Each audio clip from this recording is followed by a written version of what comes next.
திருப்பாடல்கள் 95. உங்கள் இதயத்தை கடினப்படுத்தாதீர், ஆண்டவர் குரலுக்கு செவிசாய்ப்பீர். புகழ்ச்சி பாடல் 11 இறைவசனங்கள்.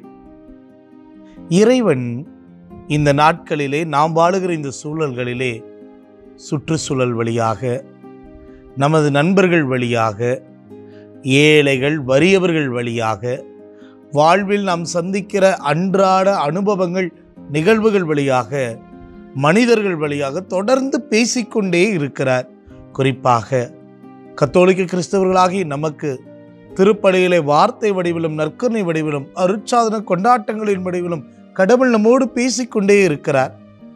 இந்த அனுபவங்களை எல்லாம் உணர்ந்து இவற்றின் வழி இறைவனை அடைவதற்கு முயற்சி செய்ய ஒரு அழைப்பு விடுக்கிற ஒரு திருப்பாடலாகத்தான் இன்றைக்கு நீங்கள் நானும் தியானித்து கொண்டிருக்கிற திருப்பாடல் 95 அமைந்திருக்கிறது. திருப்பாடல் 95 ஆனது இறைவனுடைய நன்மைத்தனத்தை, இறைவனுடைய இரக்கத்தை, இறைவனுடைய அருள் உதவியை எடுத்து எம்பி அவரை புகழ்வதற்கும், அவரிலே நம்பிக்கை கொண்டு அவருக்கு எந்நாளும் கீழ்ப்படிந்து வாழவும் நம்மை அழைக்கின்றது. அதுதான் திருப்பாடல் 95 மைய கருத்தாகவும் இருக்கிறது. அதே போல இந்த திருப்பாடலிலே கடவுளை ஒரு படைப்பாளியாக, அந்த படைத்த கடவுள் எப்படி நம்மை பராமரிக்கிறார், வழி நடத்தக்கூடியவராக இருக்கிறார் என்பதையும் சிறப்பாக, எப்படி ஒரு நல்ல ஆயனாக அந்த கடவுள் இருக்கிறார் என்பதும் இந்த திருப்பாடலிலே நமக்கு வெளிப்படுத்தப்படுகிறது. அன்புக்குரியவர்களே, இந்த திருப்பாடலிலே இஸ்ரேல் மக்களுடைய அந்த கல்லாலான இதயத்தை, அவர்களுடைய கடினமான இதயத்தை திருப்பாடல் ஆசிரியர் படம் பிடித்து காட்டுகிறார். ஏன் என்று சொன்னால், அந்த இஸ்ரேல் மக்கள் பாலைவனத்திலே கடவுளுக்கு எதிராக எப்படி பிடிவாத குணத்தோடு, முணுமுணுப்போடு, கல்லாலான இதயத்தோடு, அவர்கள் கடினமான ஒரு இதயத்தோடு எந்த அளவுக்கு அவர்கள் இருந்தார்கள் என்பது இந்த வார்த்தைகளிலே வெளிப்படுகிறது. திருப்பாடல் 95 1 முதல் 7 வசனங்கள் கடவுளை எவ்வளவு ஒரு மாவீரராக, ஒரு உயர்ந்தவராக, உன்னதமானவராக நமக்கு காட்டுகிறது என்பதை இந்த வசனங்களை வாசிக்கிற போது புரிந்து கொள்ள முடியும். இறைவசனங்கள் 7 முதல் 11 கடவுளுக்கு நாம் கீழ்ப்படியக்கூடிய மக்களாய் இருக்க வேண்டும் என்பது நமக்கு வெளிப்படுத்தப்படுகிறது. நமக்குள்ளே இந்த திருப்பாடலுடைய முதல் வார்த்தை ஆண்டவர் என்று துவங்குகிறது. இது கடவுளுக்கு கொடுக்கப்படுகிற ஒரு உன்னதமான ஒரு பெயர், உரித்தான ஒரு பெயர், மாட்சி மகிமையும் புரிந்த பெயர். சொல்ல வேண்டும் என்று சொன்னால், இந்த லார்ட், ஆண்டவரே என்று சொல்லுவது உடன்படிக்கையின் பெயராக கடவுளுக்கு இருக்கிறது. கவனன்ட் நேம் என்று சொல்வார்கள். உடன்படிக்கையின் பெயராக இருக்கிறது.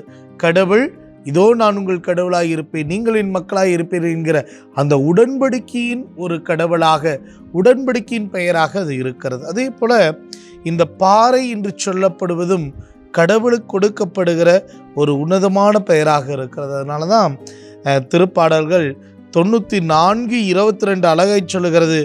ஆண்டவரோ எனக்கு அரண் ஆவார், என் கடவுள் எனக்கு புகலிடம் தரும் பாறை ஆகிவிட்டார்.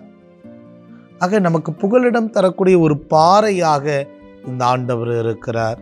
அன்புக்குரியவர்களே, இதில் சொல்லப்படுகிற ஒரு வார்த்தை இன்றைக்கு நாம் தியானிக்க வேண்டும்.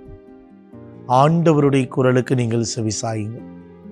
அந்த மக்களைப் போல இருக்காதீர்கள். இதோ மாசாவிலும் மெரிபாவிலும் அவர்கள் அற்புதங்களையும் அதிசயங்களையும் பார்த்த பிறகும், பல்வேறு அனுபவங்களை பெற்ற பிறகும் கூட அவர்கள் கடவுளுடைய வார்த்தைக்கு செவிசாய்க்காதவர்களாக, முரண்டு பிடிப்பவர்களாக இருந்தார்கள். அப்படின்னு சொன்னால், இன்னைக்கு ஆண்டவர் சொன்னது அவருடைய குரலுக்கு நாம் செவிமடுக்க வேண்டும். இதைத்தான் அன்னை மரியாள் தன்னுடைய சீடர்களுக்கு சொன்னார், அவர் சொல்வதெல்லாம் செய்யுங்கள். ஆக நாம் கடவுளுடைய வார்த்தையை கீழ்ப்படுகிற மக்களாய், கடவுளுடைய வார்த்தைக்கு செவிமெடுக்கிற மக்களாய், அனுபவங்கள், வாழ்க்கையினுடைய நிகழ்வுகள், கடவுள் அனுமதிப்பவைகள் எல்லாம் நம் வாழ்க்கையை மாற்றத்துக்கு உட்படுத்துவதற்கு நம்மை நாம் உட்படுத்தக்கூடியவர்களாக மாற வேண்டும். கல்லாலான இதயத்தை எடுத்துவிடும் என்று சொல்லி ஜெபிப்போம். ஆண்டவரிடத்துல அவர் நம்மில் குடிகொள்வதற்கு, அவர் நம்மை ஏற்றுக்கொள்வதற்கு, அவர் நம்மை வழிநடத்துவதற்கு ஆயனான அவரிடத்தில் மந்தைகளாக நம்மை ஒப்பு கொடுப்போம். அவரே கற்பாறையாக இருப்பதால் அந்த இயேசு என்கிற கற்பாறையின் மீது நம்முடைய வாழ்வை அமைப்போம். தொடர்ந்து இறைவன் நமக்கு புகலிடமாக, கேடயமாக, அரணாக அவரே இருந்து வழி நடத்துவார். ஜெபிப்போமா? தாயும் தந்தையுமான இறைவா, திருப்பாடல் 95 இன்றைக்கு தியானிப்பதற்கு எங்களுக்கு அருள் கொடுத்திருக்கு நன்றி சொல்கிறோம். தொடர்ந்து ஆண்டவரே உமது விண்ணக ஆசீர் எங்களை வழிநடத்தட்டும். தொடர்ந்து நாங்கள் எல்லாம் இதோ ஆண்டவரே உம்முடைய வார்த்தைக்கு செவிசாய்க்கிற மக்களாய், வார்த்தைக்கு கீழ்ப்படுகிற மக்களாய் மாற அருள் புரியுங்கள். ஆண்டவராகிய கிறிஸ்துவிலே ஆமை மன்றாடுகிறோம். ஆமேன்.